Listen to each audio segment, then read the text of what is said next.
दोस्तों, मेरे YouTube channel पर आप सभी का स्वागत है। सभी दर्शकों को मैं दिल से प्रणाम करती हूँ। मैं भगवान से आशा करती हूँ मैं खुश हूँ, मेरे सभी YouTube चैनल के साथी भी खुश रहें, स्वस्थ रहें, मस्त रहें, अपने अपने कामों में व्यस्त रहें।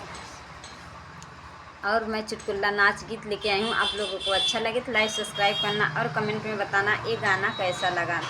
कंगवा बोलिया बोले अब का करी हो राम, अब का करी। कंगवा बोलिया बोले अब का करी। जब हम भैले 12 बरस के, जब हम भैले 12 बरस के, 12 बरस के हो 12 बरस के।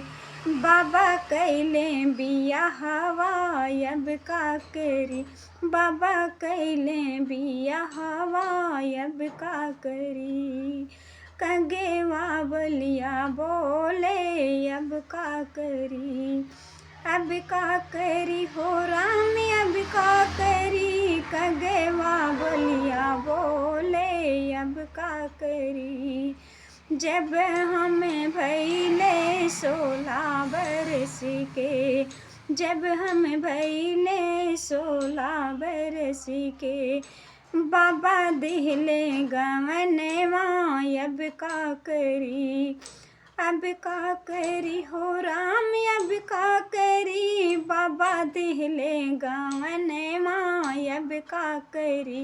कंगवा बोलिया बोले अब का करी, कंगवा बोलिया बोले अब का करी।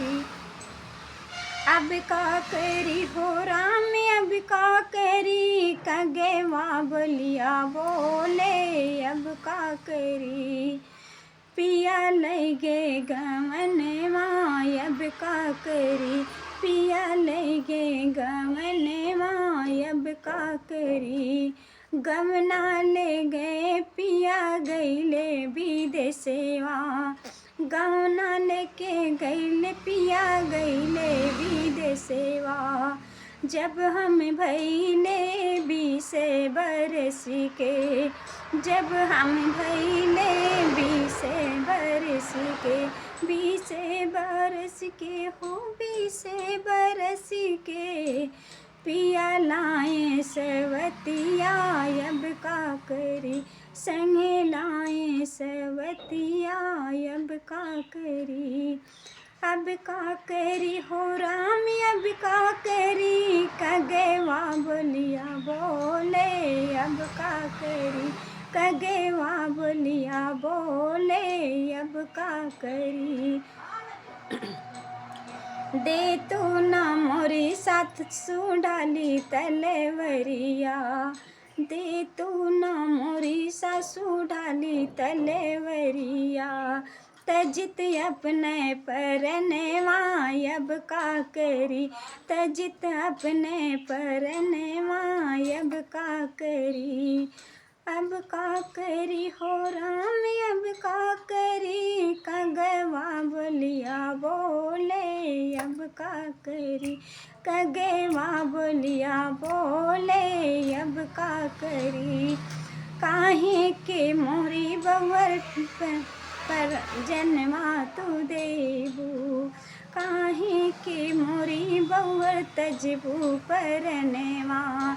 चले जा तू नई हर माफन के डोलिया, चली जा तू नई हर माफन के डोलिया। कंगवा बोलिया बोले अब का करी, अब का करी हो राम, अब का करी। कंगवा बोलिया बोले अब का करी। काहे के जाई बवर अपने नई हरेवा, लोगवा बोलिया बोले अब का करी। लोगवा तनवा मरी है अब का करी। कंगवा बोलिया बोले अब का करी, अब का करी हो राम, अब का करी। कंगवा बोलिया बोले अब का करी।